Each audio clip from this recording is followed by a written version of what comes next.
Olá pessoal, estamos aqui novamente, professor Wesley. Hoje nós iremos falar sobre um assunto muito importante quando nós falamos sobre desenvolvimento de websites, que é a parte de editoração gráfica. Não adianta você dominar o HTML, o CSS, o JavaScript e não dominar a editoração gráfica para desenvolver um website. É porque, apesar de tudo, não adianta você simplesmente ter um código bonito e a aparência do seu website não ser agradável. O que realmente chama a atenção das pessoas, dos clientes em si, é a parte visual. É aquilo que as pessoas conseguem visualizar. É isso que importa, na verdade. Então, nós temos que ter uma noção em relação ao desenvolvimento de layouts, certo? A parte gráfica também, e é isso que eu vou estar ajudando vocês hoje. Eu vou dividir isso em duas partes, na verdade são três partes, duas partes teóricas, vou falar sobre design, e na terceira parte nós vamos estar fazendo um desenvolvimento prático utilizando o Photoshop Express, que é uma ferramenta gratuita da Adobe, uma excelente ferramenta para editoração gráfica que você consegue hoje editar pelo celular, imagens ou pelo seu computador. Então, assim, é muito versátil e qualidade é indiscutível, A qualidade da Adobe para tratamento de imagens é indiscutível, certo? Muito bem. Hoje nós falaremos sobre esses 5 assuntos principais. Primeiro, planejamento, Como tudo na vida, nós temos que planejar. Então, quando você vai desenvolver um website, uma página em si, você precisa planejar o que você vai colocar, o que você precisa ter para poder dar prosseguimento ao seu trabalho, Ferramentas, alguns programas que você vai precisar utilizar, alguns softwares que são essenciais para o seu trabalho. O sistema de leitura ocidental, Como que nós no Ocidente tratamos leitura visual, interface e o sistema de cores.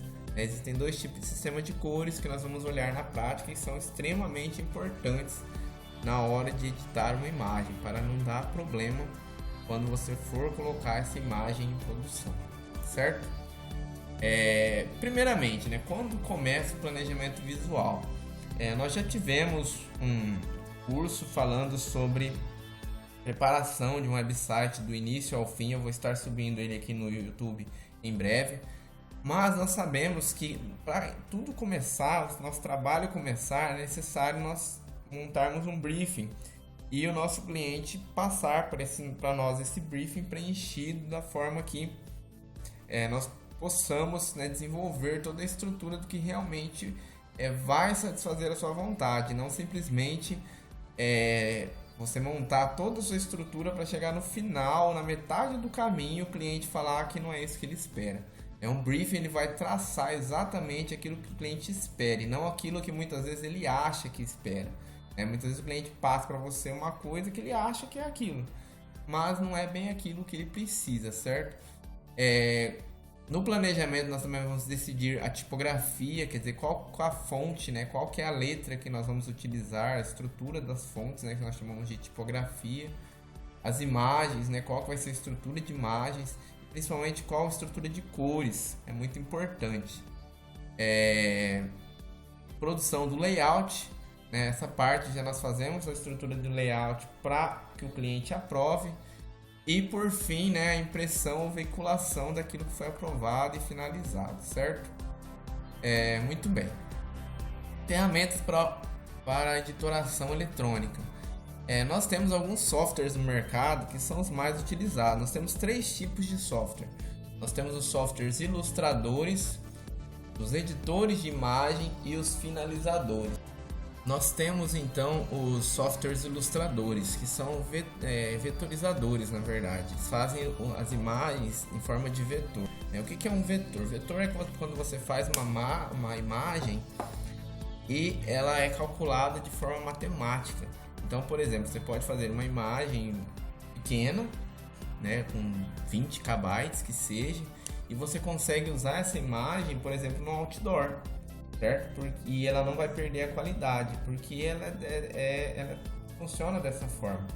Essa é a vantagem de trabalhar com vetor. Você tem arquivos pequenos e você consegue ampliá-los sem problema nenhum. Isso nós chamamos de ilustradores, através neles que nós conseguimos fazer os desenhos. Nós temos o Illustrator e o CorelDRAW, que hoje são os principais. Editores de imagem, como o Photoshop, por exemplo, eles trabalham com bitmap, que é uma estrutura de imagem um pouco mais pesada, né? Você faz uma imagem pequena, você não consegue ampliar ela, por exemplo, do tamanho de um outdoor e utilizar sem perda de qualidade. Por quê? Porque ela é mais centrada. Depois a gente vai estar explicando isso certinho para vocês, né? Mas a diferença principal entre um ilustrador e um editor de imagem é isso. Um ilustrador, você desenha uma imagem. Um editor, você edita aquela imagem, prepara aquela imagem para aquela finalidade. E os finalizadores servem para montar a estrutura de diagramação. Você pode utilizar, na verdade, um ilustrador ou um editor de imagem. Antigamente se utilizava muito o PageMaker para fazer a finalização. Nós temos também na Adobe o InDesign. Isso é muito importante. Fica uma dica já de cara, antes de começar a falar, aprofundar sobre ilustração, sobre design gráfico. Use com moderação, certo? Nós estamos carecas de ver aí nas mídias sociais, quando às vezes submete-se a foto de um artista, de alguém famoso, que você olha a imagem e fala, cara, isso não é a pessoa, certo? Quando nós falamos de design, de ilustração, a ideia não é essa, né? A ideia é fazer uma imagem bonita, algo bonito, mas próximo do que é real, certo? E não fazer uma imagem totalmente montada fora da realidade. Uniformidade gráfica e editorial, isso é muito importante, quer dizer, seguir um padrão. Quando você desenvolve um site, você não pode fazer a frente de um jeito e as páginas internas totalmente diferentes, com outra estrutura de cor, com outra estrutura gráfica, totalmente fora daquela realidade. Não, você tem que manter um padrão. É como nós podemos olhar aqui essa revista, ela tem um padrão. Você não consegue olhar uma revista dessa e não saber que é ela. Você não precisa nem ler, na verdade, né, o nome da revista. Você lê de forma inconsciente. Você olha a capa, tira o olho e você já sabe que revista que é, se você tiver familiaridade com essa interface dela. O website é a mesma coisa. Eu preciso de um website para compra, certo? Eu compro sempre no site X. Você já tem na mente automaticamente, eu vou comprar alguma coisa. Você senta no computador, você já digita o endereço daquele site de forma automática, certo? Então isso é uniformidade gráfica. Isso traz a familiaridade com o seu cliente. Você mantém a fidelidade do seu cliente dessa forma. Ele gostou do seu material gráfico, ele vai seguir eternamente. Continuando, né, sobre o mesmo assunto, uniformidade em campanha, certo? Como eu falei para vocês, um site ele tem que ser uníssono. Todas as páginas têm que conversar entre si. Eu posso estar na última página, na página de finalização de uma compra, por exemplo, se for um e-commerce, e ela tem que estar conversando com a capa do site. É isso que as empresas, as agências de publicidade, elas trabalham em campanhas dessa forma. Como essa imagem nós podemos ver, são duas imagens da mesma campanha, são diferentes, mas elas estão interligadas visualmente, não precisa nem explicar para perceber a interligação que existe entre elas, certo? Então uniformidade editorial, uniformidade gráfica são essenciais, certo? Sistema de leitura ocidental. Como que funciona o sistema de leitura? Existem algumas teorias. O sistema de leitura ocidental ele é baseado onde ele começa do lado superior esquerdo e vai até o lado inferior direito. Ela se desloca de forma diagonal até a parte inferior. Esse é o modelo de leitura ocidental. Dessa forma aqui que é explícito. Ele diz que quando você olha uma imagem, você vem aqui da região 1 até a região 2. É isso que você enxerga, né? Então ele dá alguns nomes, como a parte principal. O primeiro lugar que o seu olho bate é essa aqui, a região esquerda superior. A região secundária é a direita inferior. A parte 3 e a parte 4 são partes mortas, ou seja, você complementa a sua imagem, mas não tem nada que realmente seja extremamente importante. E o centro óptico e o centro geométrico, e nessa estrutura técnica, ela é fixa. Certo? O centro geométrico é o meio da imagem. O centro óptico é onde seu olho bate. Geralmente, né? Nem sempre eles estão ligados, correto? Então essa aqui é uma das visões que nós temos. A forma que nós visualizamos a mídia impressa. Então ele vem da região primária, que estão os elementos mais fortes, e na secundária finaliza-se a página, certo? Depois vocês podem dar uma olhada, leem aqui com mais calma. Só para mostrar aqui uma imagem, né? Então começa do lado esquerdo até o lado direito inferior. A marca, vocês vão perceber que ela sempre vai ficar nesses cantos, ou no canto direito ou no canto esquerdo. Nós encontramos a marca, geralmente, certo? Dessa forma, nós trabalhamos a criação de uma interface, observando sempre essa estrutura. Outra forma que nós temos, que também é uma teoria que é muito colocada, você vai encontrar isso também muito presente, é o centro óptico direcionado. É como assim? Tem uma parte da sua imagem que ela chama mais atenção, então essa parte será o centro óptico principal. Nessa imagem ela segue um pouco a visão ocidental, porque o centro óptico onde que é o globo na mão da pessoa, certo? Mas você pode ter uma imagem, por exemplo, que o centro óptico está lá no canto superior direito, totalmente fora da realidade, só que ela chama muita atenção. Quando a pessoa bate o olho, é lá que ela vai olhar primeiramente, não tem como escapar, certo? Isso é uma outra teoria, e diz que o centro óptico ele procura aonde chama mais atenção da imagem, e ela não segue um padrão, certo? O que é interface, pessoal? A interface é um conjunto de características no qual o usuário vai interagir com o seu computador ou software, ou o seu website, certo? É a parte que nós temos que deixar o quê? Aparentemente bonita. Por quê? Se não for algo atrativo, por que a pessoa vai entrar no seu site? Para que ela vai comprar, na verdade, o seu produto, se você não consegue fazer algo que seja realmente atrativo, certo? Toda imagem ela possui alguns elementos que são primordiais. Para se montar uma saída, que é a imagem final, ela tem 3 elementos. Quais são? O sistema de cor, a resolução e o sistema de medidas. Quer dizer, qual que é o sistema de cores que nós vamos utilizar? O sistema de cor é CMYK ou RGB, que vocês não aprenderam ainda, não tem noção do que eu estou falando, mas eu vou falar em breve. Qual que é a estrutura de contraste? Você vai utilizar tom de cinza, tom de vermelho, tom de amarelo. Então esse é o sistema de cores que nós vamos decidir. Você vai fazer uma floricultura, e essa floricultura, o foco dela, por exemplo, são margaridas. Então o que você vai utilizar? A estrutura de cor entre branco e amarelo, certo? Ela trabalha com rosas, estrutura vermelha, e por aí vai. Sistema de medidas qual que é a estrutura da sua imagem. Então você tem que ter cuidado. Para trabalhar com o website, a gente trabalha com um pixel, certo?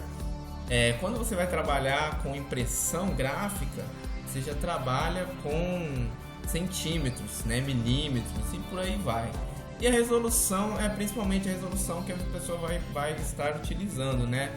Nós temos aí antigamente, bem antigamente, 800 por 600, né? Um pouco mais atual, 1024 por 768, e por aí vai. Na verdade, hoje em dia você tem inúmeras ferramentas que personalizam a estrutura de resolução conforme o monitor que a pessoa está utilizando. Porque, cara, fazer um website específico hoje é muito difícil, porque você tem milhares de resoluções possíveis e imaginárias.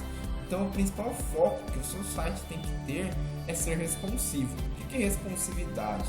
Ser responsivo, né, ou ter responsividade, ele se adapta a qualquer tipo de tela, certo? Se eu acesso no celular, eu vejo de um jeito. Se eu acesso no meu monitor de 21 polegadas, eu vejo de outro. Se eu acesso na minha televisão de 42, eu vejo de outra forma. Só que ele faz isso de forma automática. Tem um monte de ferramenta que faz isso, então a gente não tem que se preocupar, certo? Bitmap. O que é bitmap, né? Nós falamos lá atrás que o Photoshop ele trabalha com bitmap. Bitmap é quando você trata uma imagem. Ela é formada por bits, ou seja, são pontinhos que formam essa imagem. Esse ponto, se você amplia a sua imagem, ele não se multiplica, ele amplia também junto. Isso é uma imagem em bitmap, né? O vetor, quando você amplia uma imagem, ele multiplica os pontos, os pixels, certo? Por isso que ele não perde resolução. Agora, como nós estamos vendo essa imagem é uma imagem minúscula que foi ampliada. Então, os pixels dela aumentaram. Então, esses quadradinhos são pixels que foram ampliados. Então, ela se distorce, né? Ela perde a qualidade. É esse tipo de imagem que nós vamos trabalhar, não desse jeito aí feio, né? Mas nós vamos trabalhar com imagens em alta resolução que nós podemos diminuir sem perca de qualidade. Então, ou seja, são imagens que nós falamos com alta qualidade, com estruturas excepcionais de visualização. Você visualiza a imagem, você acha que ela é próxima do real. Vetor, como essa imagem aí, ó, essa é uma imagem de exemplo vetorizada. Essa eu posso ampliar do tamanho do outdoor, ela não vai distorcer.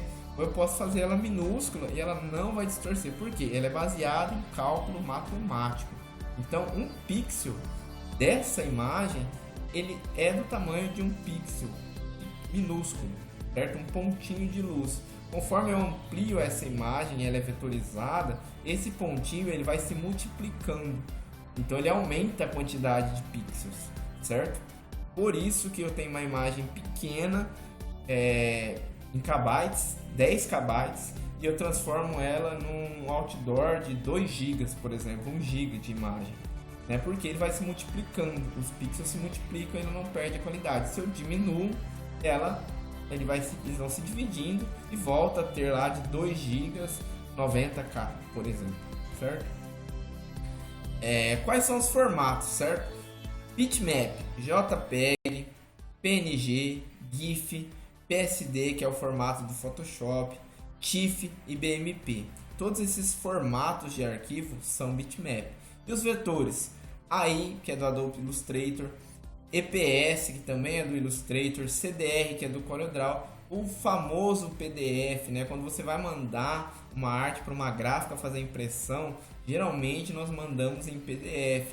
PDF é um arquivo vetorizado, certo? Eu consigo pegar um arquivo pequeno e ampliar em qualquer medida. Por isso que as gráficas preferem receber arquivos em PDF, que não tem perca de qualidade na hora de mandar e fazer impressão. E o SVG, que também é uma estrutura vetorizada, certo? Isso é a nível de conhecimento de vocês. Um exemplo, eu tenho esse cartaz. Esse cartaz ele é composto de imagens vetorizadas e elementos em bitmap, certo? Olha só, eu tenho a parte da estrutura, as fontes, os quadradinhos embaixo, toda essa estrutura é vetorizada, certo? A foto é um bitmap. Ah, mas não existe uma foto em vetor? Não tem como pegar uma foto e vetorizar ela, certo? Ela vai ser sempre em bitmap. E nós temos outras coisas, elementos de fundo, por aí que também são vetorizados, certo? Essa aqui é a carinha do Photoshop e entra no assunto que eu gostaria de falar para vocês, que é o que? A estrutura de cores, né? Se você ver aqui na tela do Photoshop, ele traz algumas estruturas para nós, que é a escala de cinza, RGB, CMYK, Lab Color, Multichannel, 8, 16 ou 32 bits, etc. De todas essas estruturas, né, nós temos as duas principais e mais importantes. Quais são? É o CMYK e é o RGB. Né? Primeiramente, para nós entendermos a principal diferença entre CMYK e RGB, nós temos que entender o que é cor. Pessoal, cor não existe. Por que não existe, Wesley? Como assim cor não existe? Apaga as luzes do seu quarto, tudo. Você consegue enxergar alguma cor? Se tiver tudo 100% escuro, você não enxerga nada. A cor, pessoal, ela é totalmente dependente da luz. Se eu não tiver luz, eu não tenho cor, certo? Para que essa estrutura funcione, existem duas formas que nós podemos gerar as cores. Como? Quando a luz reflete sobre um objeto e esse reflexo da luz vem até o nosso olho, nós chamamos essa estrutura de CMYK. Por quê? Porque a fonte geradora de cores ela depende de uma fonte de luz externa, certo? Então uma folha de papel colorida ela é CMYK. Por quê? Porque ela não tem luz, certo? A luz tem que bater nessa folha de papel para você enxergar uma determinada cor. Se não bater luz ali, você não enxerga a cor, correto? Então esse é o padrão para impressão, certo? Para impressão em papel, em qualquer tipo de objeto. é o padrão CMYK. Ele é formado por 4 cores, é o ciano, o magenta, o amarelo e o preto, certo? O RGB, pessoal, ele é diferente do CMYK, por quê? Porque ele gera a cor a partir dele. É o padrão de televisões, de monitores, celulares e máquinas digitais. Como assim? Quando você liga a TV, você visualiza a imagem sai da televisão, a luz sai da televisão, vem até o seu olho identifica as cores. Se você desliga a televisão, o que você vê? Uma tela preta. Quer dizer, ela depende de uma geração interna. Não adianta você jogar uma lanterna na televisão desligada, você não vai ver cor nenhuma, certo? Mesma coisa com monitor, com celular, máquinas digitais, ou seja, essa é a estrutura RGB. Ela é formada por 3 cores: vermelho, verde e azul, que são conhecidas como cores primárias.